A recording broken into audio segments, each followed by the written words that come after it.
इज्जत हमारी दुआ को कैसे कबूल करेगा।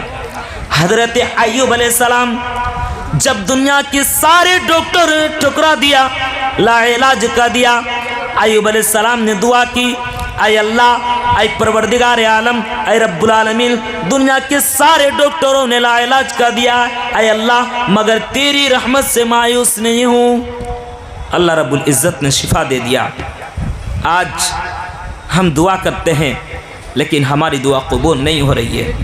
एक ऐसा भी वक्त गुजरा है और एक ऐसा भी ज़माना गुजरा है जिस दौर के नौजवानों की ज़ुबान से कुरान करीम की आयत निकलती थी। आज जब हम अपने नौजवानों का जायज़ा लेते हैं, हमारे नौजवानों की ज़ुबान से गाने निकल रही है। एक ऐसा भी ज़माना गुजरा है जिस वक्त के लोगों और जिस वक्त के मुत्तक़ियों को देखने के बाद अल्लाह की याद आ जाया करती थी मुसलमानों। लेकिन आज हम मुसलमान कहाँ से कहाँ चले गए। आज अल्लाह हमारी दुआ को कबूल नहीं कर रहा है। इसकी एक वजह तो ये भी है कि आज हम हलाल रोज़ी नहीं खाते। असबाब बहुत सारे असबाब है, बहुत कम वक्त में आपके सामने बयान करना मुनासिब नहीं है।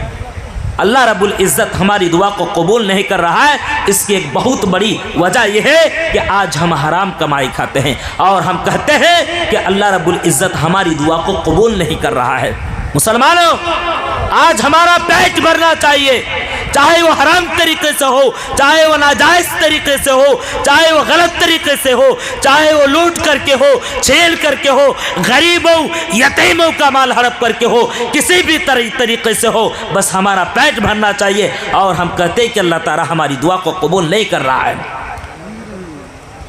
बस ये पेट भर जाए काफ़ी है।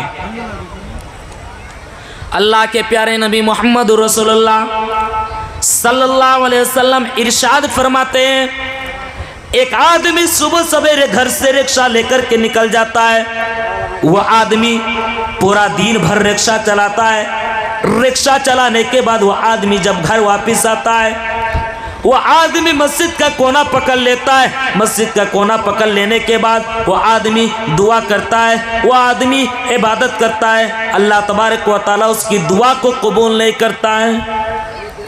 अल्लाह के रसूल फरमाते हैं, क्योंकि उसका खाना हराम है, उसका पीना हराम है, उसने जिस्म के अंदर जो लिबास पहना है वो लिबास हराम है। अल्लाह ताला उसकी दुआ को कैसे कबूल करेगा। आए मुसलमानों, आज हमारा खाना हराम, हमारा पीना हराम। आए मुसलमानों, हमने जिस्म के अंदर जिस्म में हमने जो लिबास पहना है वो लिबास हराम कमाई से। और हमने अपने आप में शिकायत करते हैं कि अल्लाह तबारक व तआला हमारी दुआ को कबूल क्यों नहीं कर रहा है। हम ये शिकायत करते हैं। इसीलिए अल्लाह के रसूल सल्लल्लाहु अलैहि वसल्लम ये दुआ क्या करते थे, अल्लाहुम्मा इन्नी, आय अल्लाह अस्अलुका इल्मन नाफिया, आय अल्लाह मैं तुझसे नफा बख्शे इल्म का सवाल करता हूँ, व रिज़्क़न तय्यबा, और आय अल्लाह, आय परवरदिगार आलम मैं तुझसे हलाल रोज़ी का सवाल करता हूँ, व अमलन मुतक़ब्बला, और अल्लाह ऐसे अमाल करने की तू मुझे तौफीक दे, आय अल्लाह कि तेरी बारगाह में कबूल हो जाए। अल्लाह के रसूल ये भी दुआ क्या करते थे,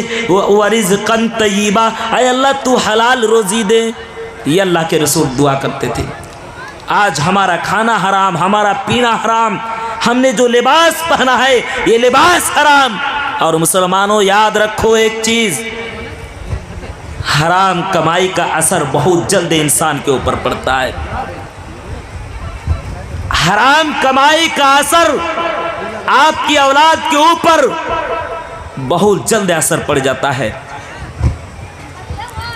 तो अल्लाह हमारी दुआ कबूल ना होने की एक बहुत बड़ी वजह यह भी है कि आज हम हराम कमाई खा रहे हैं। और एक सबब यह भी है कि आज हम अपनी ज़ुबान से झूठ बोलते हैं। दुनिया में चंद पैसे के लिए, चंद रुपये कमाने के चक्कर में हम झूठी कसमें खा करके हम रुपये पैसे कमाते हैं। मुसलमानों, शरीयत में तिजारत करना, कारोबार करना मना नहीं है। आप तिजारत कर सकते हैं, कारोबार कर सकते हैं, ये अनबिया किराम की सुन्नत है। हमारे सल्फ़े सालेहीन ने तिजारत क्या है, लेकिन आप शरीयत की हद में रह करके तिजारत व कारोबार कर सकते हैं। चंद रुपये पैसे के लिए हम झूठ बोल करके हम पार हो जाते हैं मुसलमानों। एक ऐसा भी ज़माना गुजरा है जिस दौर के लोग हमेशा सच बोला करते थे, जिस दौर के लोगों की ज़ुबान से हमेशा सच निकलती थी। मुसलमानों, अल्लाह रब्बुल इज़्ज़त ने कुरान मुक़द्दस के अंदर फरमाया, या अय्युहल्लज़ीना आमनुत्तकुल्लाह, ईमान वालो तुम अल्लाह तबारक व तआला से डरते रहो, वक़ूलु क़ौलन सदीदा, और जब तुम बात करो तो साफ सीधी बात क्या करो। अल्लाह ने साफ बतला दिया, वक़ूलु क़ौलन सदीदा, जब तुम बात करो तो साफ सीधी बात क्या करो। युस्लिह लकुम आमालकुम, अल्लाह रब्बुल इज़्ज़त तुम्हारे आमाल को दुरुस्त कर देगा, तुम्हारी आमाल की इस्लाह कर देगा। व यग़फ़िर लकुम ज़ुनूबकुम, अल्लाह तबारक व तआला तुम्हारे गुनाहों को बख्शे देगा, अल्लाह रब्बुल इज़्ज़त तुम्हारे गुनाहों को माफ़ कर देगा। व मन युतिइल्लाह व रसूला, और जो अल्लाह और उसके रसूल की इत्तबा करते हैं, इताअत करते हैं, फरमा बरदारी करते हैं, अल्लाह ने फरमाया फ़क़द फ़ाज़ा, ऐसे शख्सों के लिए कामयाबी है। और सिर्फ कामयाबी नहीं, अल्लाह ने फरमाया फ़क़द फ़ाज़ा फ़ौज़न अज़ीमा, बड़ी कामयाबी है। अल्लाह रब्बुल इज़्ज़त ने फरमाया ऐसे लोगों के लिए बड़ी कामयाबी है जो लोग अपनी ज़ुबान को लगाम देते हैं, जो लोग सच बोलते हैं, जो लोग झूठी कस्में नहीं खाते, जो लोग झूठ नहीं बोलते, झूठ से परहेज करते हैं। तो ऐसे लोगों के गुनाहों को अल्लाह तबारक व तआला बख्शे देता है, अल्लाह रब्बुल इज़्ज़त माफ़ कर देता है। मुसलमानों, शर्त इस बात की है कि हम तौबा इस्तिग़फ़ार करें, तो हम सच्चे दिल से तौबा इस्तिग़फ़ार करें। आज हम रोज़ाना हर दिन